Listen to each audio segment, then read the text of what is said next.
Hello and welcome back to our 7th video lecture on chapter 12 electricity. So today we'll be discussing some basic numerical based on Ohm's law. So let us begin with the first numerical.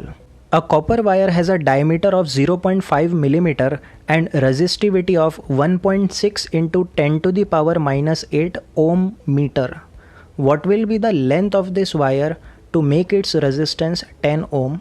How much does the resistance change if the diameter is doubled?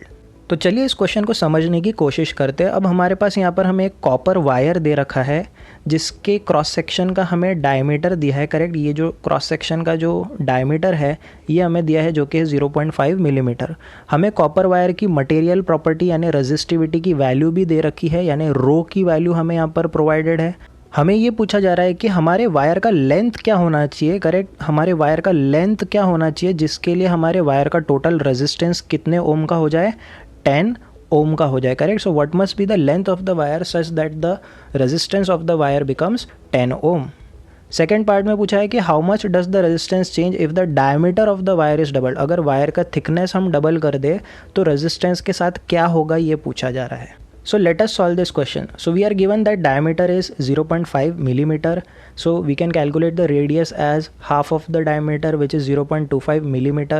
अगर आप millimetre को metre में convert करते हो तो आपको 1000 से divide करना पड़ेगा, तो आपको रेडियस मिल जाएगा 0.25 into 10 to the power minus 3 metre. So ऐसा यूनिट में आपके वायर का जो क्रॉस सेक्शन है उसका रेडियस हो गया 0.25 into 10 to the power minus 3 metres. So एक बार आपको आपके वायर के क्रॉस सेक्शन का रेडियस पता चल जाए तो आप क्रॉस सेक्शन का एरिया निकाल सकते हो which is given by pi r square. So pi हमने यहाँ पर इंसर्ट कर दिया 22/7, रेडियस की वैल्यू इंसर्ट कर दी, तो हमारे वायर का क्रॉस सेक्शनल एरिया हमें मिल रहा है 0.1964 into 10 to the power minus 6 metre square. So हमने यहाँ पर 4 डेसिमल प्लेसेस तक एरिया निकाला है। आप चाहो तो 0.19 into 10 to the power minus 6 metre square तक भी लिख सकते हैं।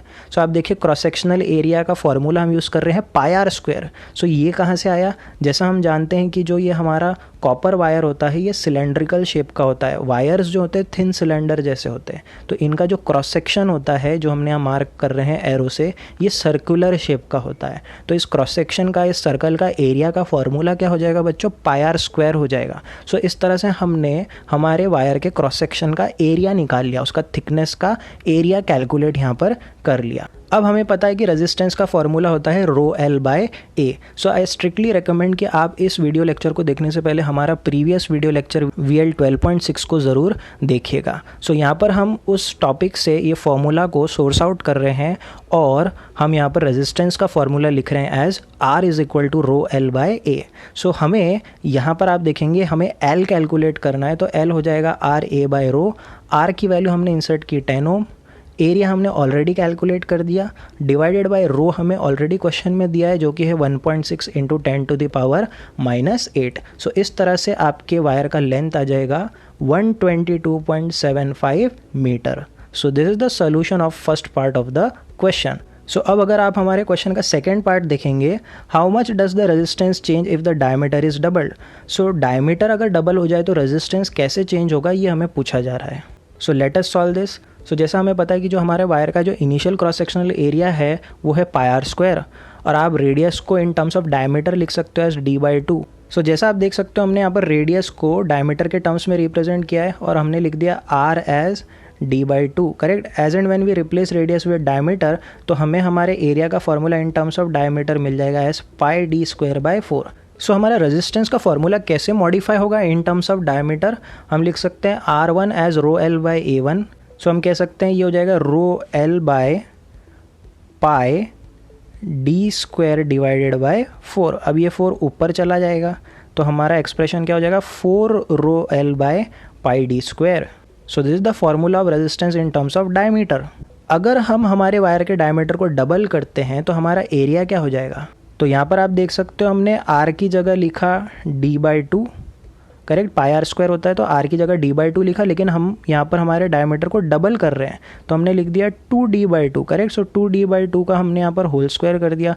तो अगर डायमीटर हमारा डबल हो जाता है तो हमारा एरिया क्या हो जाएगा? पाई d² हो जाएगा। ओके, सो डायमीटर डबल करने से हमारा एरिया हो गया पाई d²। सो डायमीटर डबल करने से हमारा न्यू रेजिस्टेंस क्या हो जाएगा, rho L by pi D square. अब हमें क्या करना है बच्चों, हमारे इनिशियल रेजिस्टेंस और फाइनल रेजिस्टेंस को कंपेयर करना है। सो आप दोनों का यहाँ पर रेशो ले लीजिए। सो जैसे आप दोनों का रेशो लेते हैं तो हमारा new resistance with respect to old resistance का रेशो कितना आ रहा है, 1/4। सो हमें फाइनली R2/R1 का जो रेशो मिल रहा है, करेक्ट, वो रेशो कितना मिल रहा है, एज 1/4, करेक्ट। सो आप फाइनली कंक्लूड कर रहे हो कि जो हमारा न्यू रेजिस्टेंस है which is R2 is R1 divided by 4। So diameter double करने से हमारा रेजिस्टेंस 1/4 हो जा रहा है, correct. So this is the solution of the first part of the question, U double the diameter, the resistance becomes 1/4। और ये हमने हमारे प्रीवियस वीडियो लेक्चर में भी कहा था फैक्टर्स अफेक्टिंग रेजिस्टेंस में, कि जब आपके वायर का क्रॉस सेक्शनल एरिया बढ़ता है तो डायमीटर बढ़ने से, क्रॉस सेक्शनल एरिया बढ़ने से वायर थिकर हो जाता है, और थिकर वायर में करंट ईजिली फ्लो करता है, तो रेजिस्टेंस को कम होना ही होगा। और यहाँ पर भी देख सकते हैं डायमीटर डबल करने से हमारा रेजिस्टेंस 1/4 हो गया है। So finally we can say the new resistance will be 1/4 of the previous resistance. So this is the solution of the second part of the question. So by doubling the diameter, the resistance decreases by 4 times. So let us go for the second question. When a 12-volt battery is connected across an unknown resistor, there is a current of 2.5 milliampere in the circuit. Find the value of resistance.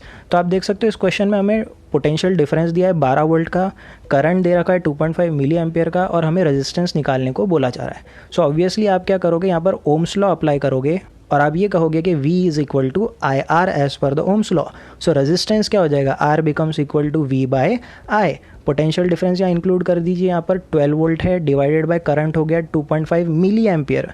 मिली का मतलब होता है 10⁻³ तो हमने लिख दिया 2.5 into 10⁻³ जैसे आप इसे सॉल्व करोगे तो आपको रेजिस्टेंस मिलेगा as 4800 ohms. So this is the solution of the second question. So I hope आपको आज की ये 2 सिंपल स्टैंडर्ड प्रॉब्लम्स क्लियर हुए होंगे based on Ohm's law and factors affecting resistance of conductor. In the next video lecture we'll come up with new topic. Till then, do subscribe the channel and stay tuned for the next video lecture.